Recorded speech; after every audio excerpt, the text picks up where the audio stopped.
Hello दोस्तों, आज हम बात करने वाले हैं एक ऐसे आईपीओ के बारे में जो एमएसएमई फाइनेंसिंग स्पेस में काफी स्ट्रॉन्ग प्रेजेंस रखता है।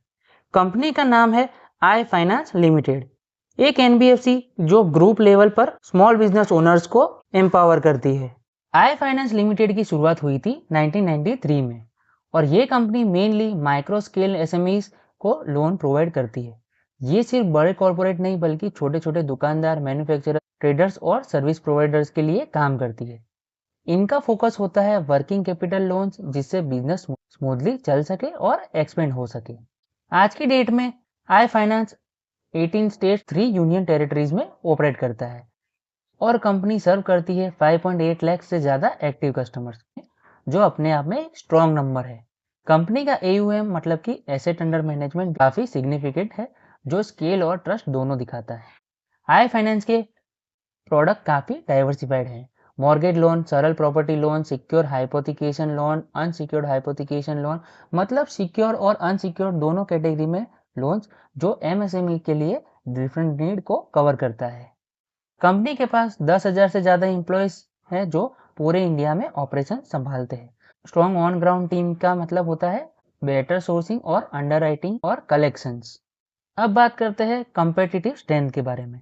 आई फाइनेंस की बिगेस्ट स्ट्रेंथ है स्मॉल टिकट एसएमई लोन में लीडरशिप, स्ट्रॉन्ग अंडरराइटिंग और collection system, technology driven lending, diversified lender base और एक्सपीरियंस्ड मैनेजमेंट टीम। अब बात करते हैं कंपनी के कंसोलिडेटेड फाइनेंशियल्स के बारे में। ये डेटा मार्च 23 से मार्च 25 तक का है और ये डेटा 6 महीने का है, जो कि सितंबर 2025 तक का है, तो इसे इस हिसाब से देखिएगा। टोटल एसेट में देखें तो कंपनी 3126 से बढ़कर 6338 और करंट में 7116 के आसपास है, जो कंटिन्यूसली ग्रोइंग मैनर में है। टोटल इनकम कंपनी की देखें तो 643 से बढ़कर 1504 और करंट में 863 की है, जो भी थोड़ा सा फ्लक्चुएशन मैनर में है बट इंक्रीजिंग मोड पर है। पैट कंपनी का देखें तो 39 से बढ़कर 175 और 64। टोटल इनकम के हिसाब से पैट भी फ्लक्चुएशन मैनर में है बट इंक्रीजिंग मोड में है year on year. Net worth company की देखें तो 754 से बढ़कर 1600 और करंटली 700 में चल रही है। रिजर्व एंड सरप्लस देखें तो कंपनी का 724 से बढ़कर 1621 और 1689 है।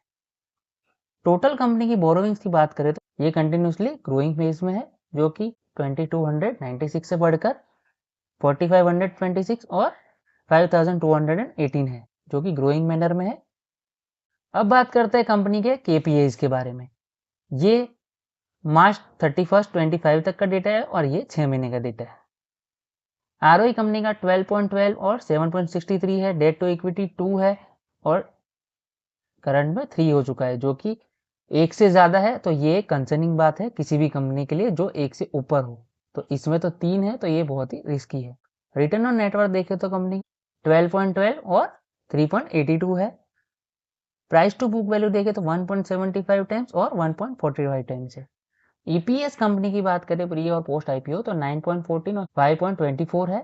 पीई कंपनी का देखे तो 14.11 से बढ़कर 24.64 हो जाएगा। मार्केट कैप करंटली देखे तो प्री आईपीओ में 3183.52 करोड़ के आसपास है।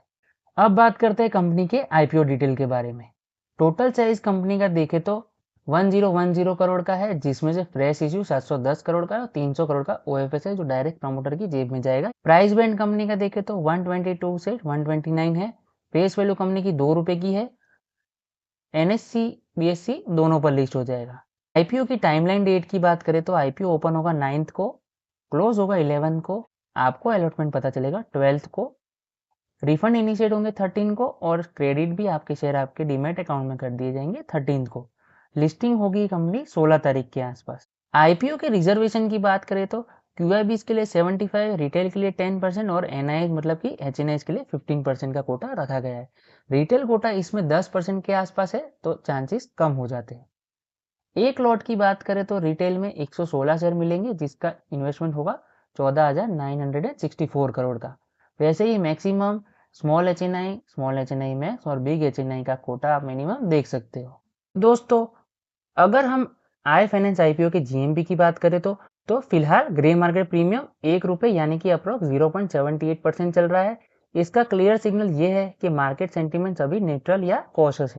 कोई स्ट्रॉन्ग लिस्टिंग हाइप नहीं दिख रही और ना ही ग्रे मार्केट प्रीमियम में कोई एक्स्ट्रा एक्साइटमेंट है।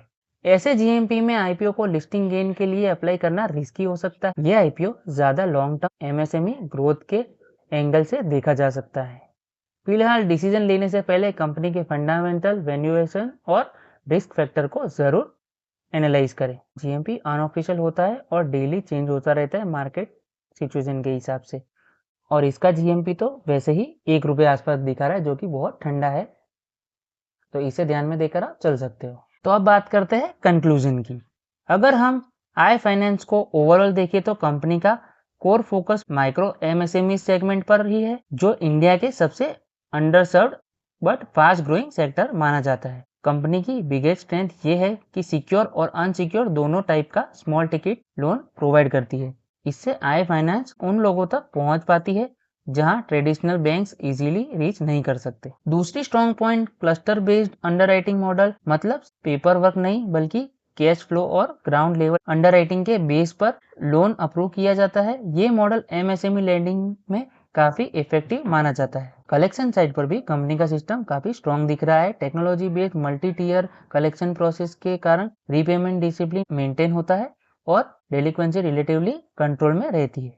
लेकिन दोस्तों, हर आईपीओ के साथ रिस्क भी होता है। आई फाइनेंस का मेन रिस्क है क्रेडिट डिफॉल्ट रिस्क, क्योंकि कंपनी माइक्रो लेवल एमएसएमईज को लोन देती है जिनके पास लिमिटेड फाइनेंशियल डेटा होता है और कोलेटरल होता है। इकोनॉमी स्लोडाउन आने पर सेगमेंट सबसे पहले इम्पैक्ट होता है।